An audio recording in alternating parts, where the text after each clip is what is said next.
Hello and welcome to our YouTube channel Crack JRF with Shine Academy. My name is Toshif and I have qualified 3-time NET and 1-time JRF in Commerce subject. तो आज मैं आपको करवाने वाला हूँ research aptitude के वो important question जो कि जून 2019 और दिसंबर 2019 के एग्जाम में पूछे गए हैं। आज उनको विद एक्सप्लेनेशन करने वाले हैं और आपके लिए एक इम्पोर्टेंट अनाउंसमेंट भी है जो कि आपको क्लास में पता लगेगी। लेकिन उससे पहले मैं आपको बता दूं, अगर अभी तक आपने हमारे टेलीग्राम ग्रुप को ज्वाइन नहीं किया है तो जल्दी से पहले जाकर टेलीग्राम ग्रुप को ज्वाइन कर दें, जिसका लिंक मैंने डिस्क्रिप्शन में दिया है, क्योंकि यहाँ पर आपको प्रोवाइड करवाई जा रही है फ्री पीडीएफ जो कि प्रीवियस ईयर के पेपर से रिलेटेड है, साथ ही साथ जो अपकमिंग क्वेश्चन है उनसे रिलेटेड है। इंपॉर्टेंट नोटिफिकेशन आपको टाइम टू टाइम प्रोवाइड की जा रही है और साथ ही साथ क्लास की जो नोटिफिकेशन है, क्योंकि अनअकैडमी पर मैं एक एजुकेटर हूँ और स्पेशल क्लास यानी फ्री स्पेशल क्लास सभी स्टूडेंट्स के लिए रखवा रहा हूँ ताकि आप उसका फायदा अच्छे से अच्छे तरीके से उठा सकें और उसकी पीडीएफ डाउनलोड करके अपने पास हमेशा के लिए रख सकें। तो इन सभी बेनिफिट्स को अवेल करने के लिए बस आपको करना क्या है, लिंक डिस्क्रिप्शन में दिया हुआ है, वहां पर और एक इम्पॉर्टेंट अनाउंसमेंट आपके लिए जो बहुत ही अच्छे से तैयारी करना चाहता है टीचिंग एप्टीट्यूड के प्रीवियस ईयर क्वेश्चन की, तो वहां पर मैं आपके लिए लेकर आया हूँ डिटेल्ड एनालिसिस, यानी प्रीवियस ईयर क्वेश्चन तो करेंगे ही करेंगे, साथ के साथ उसकी एक्सप्लेनेशन को भी विद लर्निंग ट्रिक के द्वारा हम करने वाले हैं। तो अगर आप वो क्लास ज्वाइन करना चाहते हैं तो लिंक मैंने डिस्क्रिप्शन में दिया है, तो वहां पर जाकर आप उस क्लास को ज्वाइन कर सकते हैं, एनरोल कर सकते हैं और सुबह 9 बजे 31 अगस्त को मिलेंगे उस क्लास के साथ लाइव। तो वहां पर जुड़ने के लिए जरूर से लिंक में जाकर वहां पर क्लिक कर ले। और इसी तरह से अगर आप डाटा इंटरप्रिटेशन को बहुत ही बेहतरीन तरीके से पढ़ना चाहते हैं विद ट्रिक, तो आपके लिए एक और क्लास है 31 को ही 9 बजे सुबेरे, तो वहां पर भी आप ज्वाइन कर सकते हैं, लिंक उसका भी डिस्क्रिप्शन में दिया है। और 1 सितंबर को यहाँ पर एक और क्लास होने वाली है जो कि डाटा इंटरप्रिटेशन के ऊपर होगी, जो कि दिसंबर 2019 में जो क्वेश्चन आए थे उससे रिलेटेड, वो भी आपके लिए काफी ज्यादा इंपॉर्टेंट है। और 1 जुलाई को ही मैं भी लाइव आऊंगा जो कि कम्युनिकेशन के ऊपर रहने वाली है, जिसकी क्लास प्रीवियस ईयर क्वेश्चन की। तो इन सभी क्लासेस को ज्वाइन कर लें और फ्री ऑफ कॉस्ट ये क्लासें आपके लिए प्रोवाइड कराई गई है अनअकैडमी की तरफ से, तो बहुत ही बेहतरीन मौका है आपके लिए। तो जल्दी से जाकर लिंक सभी का मैंने डिस्क्रिप्शन में डाल दिया है और अगर आप टेलीग्राम ग्रुप पर जाएंगे तो सारी आपको डिटेल इन्फॉर्मेशन मिल जाएगी कि ये क्लास कैसे होती है, क्या होती है, क्या इसका फीडबैक रहते हैं। तो टेलीग्राम ग्रुप को भी जाकर जल्दी से ज्वाइन कर लें। तो बहुत अच्छे, वेरी गुड।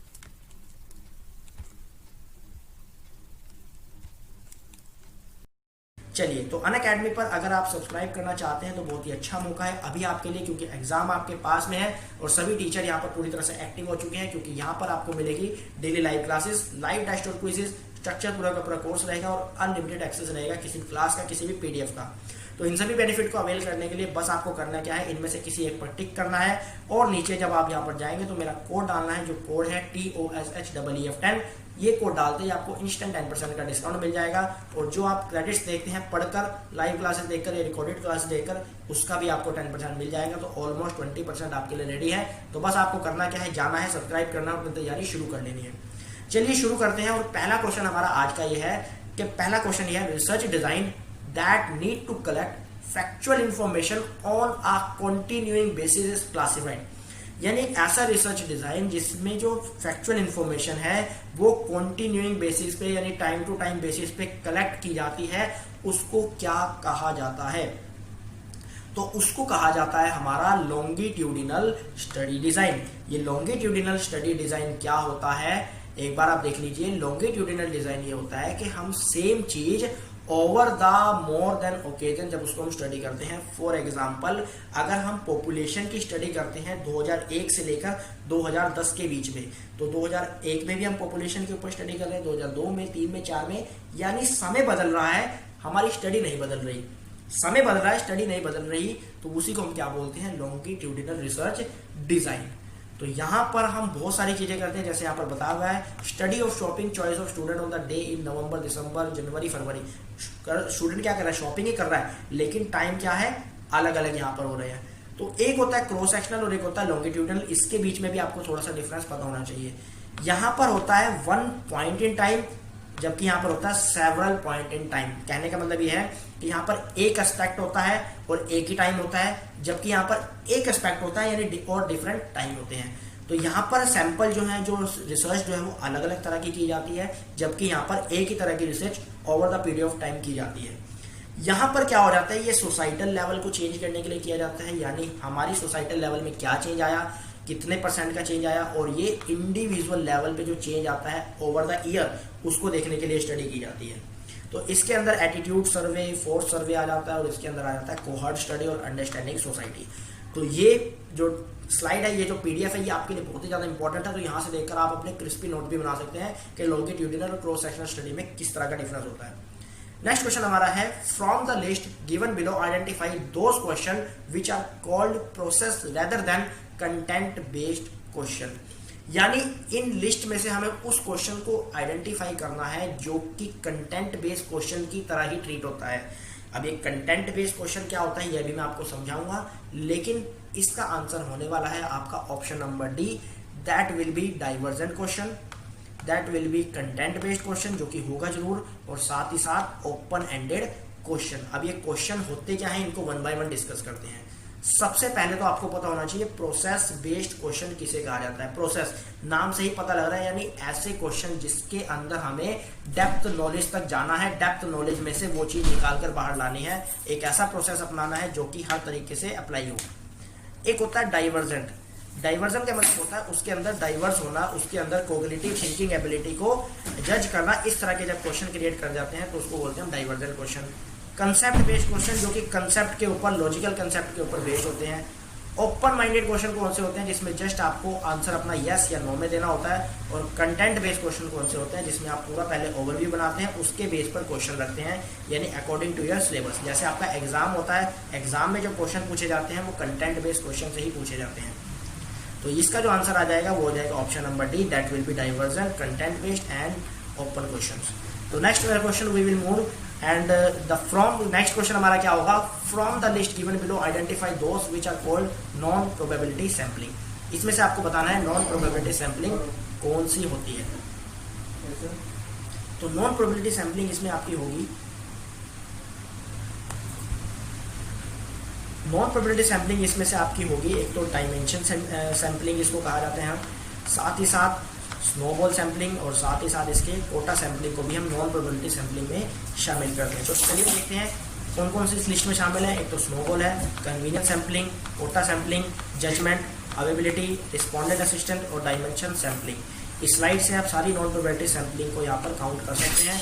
और नॉन प्रोबेबिलिटी सैम्पलिंग वो होती है जहाँ पर जो सैंपल लिया जाता है वो हमें नहीं पता होता, यानी पहले से हमें नहीं पता होता, वो एक नॉन रैंडम सैम्पलिंग होती है, किसी को भी वहाँ पर चुन सकते हैं। तो चलिए लास्ट क्वेश्चन यहाँ का है, the major characteristics of correlation analysis is to seek out, यानी जो कोरिलेशन की जो मेजर कैरेक्टरिस्टिक्स है उसको आप किस तरह से बताएंगे। Difference among variable, variation among variable, association among variables या फिर रिग्रेशन अमंग वेरिएबल। तो अगर बात करें हम कोरिलेशन की, कोरिलेशन का मतलब है कोरिलेट करना, यानी आपस में एक दूसरे के साथ मिलना, एसोसिएट करना। तो यहाँ पर इसका राइट ऑप्शन हो जाएगा एसोसिएशन अमंग वेरिएबल, यानी ए वेरिएबल का बी वेरिएबल के साथ इफेक्ट बताता है, उसी को ही कोरिलेशन कहा जाता है। तो कोरिलेशन स्टडी हमारी क्या होती है, एक नॉन एक्सपेरिमेंटल स्टडी होती है जिसमें दो वेरिएबल होते हैं और एक वेरिएबल दूसरे के ऊपर डिपेंड होता है, उसी को ही क्या कहा जाता है कोरिलेशन एनालिसिस या कोरिलेशन रिसर्च। ये एक क्या होती है एसोसिएशनल रिसर्च होती है, और ये बहुत ही ज़्यादा हेल्पफुल होती है जहाँ पर हमें दो वेरिएबल के बीच में रिलेशन फाइंड आउट करना होता है।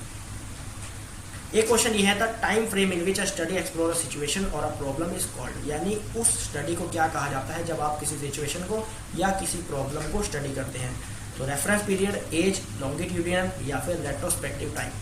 तो इसका सही आंसर होगा वो होगा रेफरेंस पीरियड। अब इसको वन बाय वन देखते हैं, ये होते क्या है।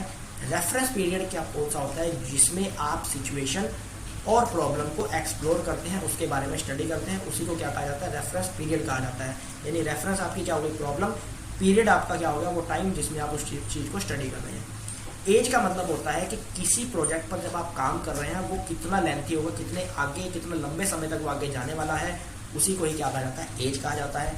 लॉन्गिट्यूडिनल क्या होता है कि ऐसा रिपीटेड इन्वेस्टिगेशन जो कि आगे आने वाले नंबर ऑफ टाइम्स तक किया जाना है। फॉर एग्जाम्पल एक ऐसी स्टडी, एक ऐसा केस आपके सामने है जो केस एक है लेकिन आने वाले कुछ सालों तक आप उसी के ऊपर सेम सब्जेक्ट के ऊपर स्टडी करने वाले हैं, उसी को क्या कहा जाएगा लॉन्गिट्यूडिनल रिसर्च। एक आता है इसमें रेट्रोस्पेक्टिव टाइम। रेट्रोस्पेक्टिव टाइम का मतलब ये होता है कि ऐसा इन्वेस्टिगेशन जो कि लॉन्ग पीरियड ऑफ टाइम के लिए इन्वेस्टिगेट किया जाता है। जैसे हम रेट्रोस्पेक्टिव टाइम में हम शामिल कर सकते हैं सुशांत सिंह राजपूत का केस, जो कि सीबीआई के हाथ में गया है। अब केस क्या है, एक है, लेकिन रेगुलर इंटरवल के ऊपर उसकी क्या होगी, लॉन्ग पीरियड ऑफ टाइम तक उसके ऊपर स्टडी होगी, बाद में कंक्लूजन निकाला जाएगा कि उसका क्या रिजल्ट आया। तो इस तरह के हम क्या कहते हैं, रेफरेंस पीरियड हमारा क्या होता है, जो कि सिचुएशन को एक्सप्लोर करता है। एज हमारी क्या होती है, किसी प्रोजेक्ट की लेंथ को कहा जाता है एज। लॉन्गिट्यूडनली होते हैं, यानी आने वाले रिपीटेड समय में एक ही चीज को हम आने वाले समय में स्टडी करते हैं। रेट्रोस्पेक्टिव टाइम ये होता है कि ये लॉन्गिट्यूडनल स्टडी होती है, बस इसमें अंतर क्या होता है, इसमें एक प्रॉपर इन्वेस्टिगेशन होती है जो कि आगे लंबे समय तक जाने वाली होती है और इसमें रिजल्ट को ऑब्जर्व भी किया जाता है। चलिए एक क्वेश्चन लास्ट का बस ये बचता है, क्वेश्चन मैंने थोड़े से एक्स्ट्रा इसमें ऐड कर लिए लेकिन बहुत अच्छे आपके लिए। तो conceptual framework in which a research is conducted is a called, यानी एक कंसेप्चुअल फ्रेमवर्क अगर हम बनाते हैं रिसर्च का तो उसको क्या कहा जाता है, तो फ्रेमवर्क आ गया, फ्रेमवर्क एक ही चीज में बनाया जाता है, that will B research design. तो रिसर्च डिजाइन हम किसको कहेंगे, जहां पर कंसेप्चुअल फ्रेमवर्क बनाया जाता है और रिसर्च डिजाइन हमारी जो रिसर्च प्रॉब्लम होती है उसको ध्यान में रखकर ही बनाया जाता है। तो यहाँ पर हमारे होते हैं सारे क्वेश्चन फिनिश। आई होप आपको सारी चीज़ें समझ आई होगी। तो अगर आपको डिटेल में ये सारे क्वेश्चन करने हैं तो प्लीज़ आप अनअकैडमी पर जाकर इस प्रोफाइल पर जाकर यहाँ पर आप वी विल नोटिफाई पर क्लिक करके एनरोल कर सकते हैं, और अगर डायरेक्ट एनरोल करना चाहते हैं तो लिंक डिस्क्रिप्शन में है। अगर आपको ये वीडियो अच्छी लगी तो आप इसको लाइक करें, अपने फ्रेंड्स फैमिली के साथ इसको शेयर जरूर करें, सब्सक्राइब करें हमारे चैनल को, और साथ ही साथ कमेंट जरूर करें, चाहे पॉजिटिव हो नेगेटिव हो, पता लगना चाहिए कि आपको क्या चीज़ समझ में आ रही है, क्या चीज़ नहीं आ रही। और डिफरेंट टाइप ऑफ हमारे अदर जो प्लेटफॉर्म है उन पर भी आप जाकर लाइक शेयर सब्सक्राइब जरूर करें ताकि आप भी उस बेहतर से बेहतर चीज़ समझ सकें। तो इसी डेडिकेशन पैशन मोटिवेशन के साथ नेक्स्ट वीडियो में मिलते हैं। तब तक के लिए धन्यवाद। Work hard and shine your future. Very good, धन्यवाद।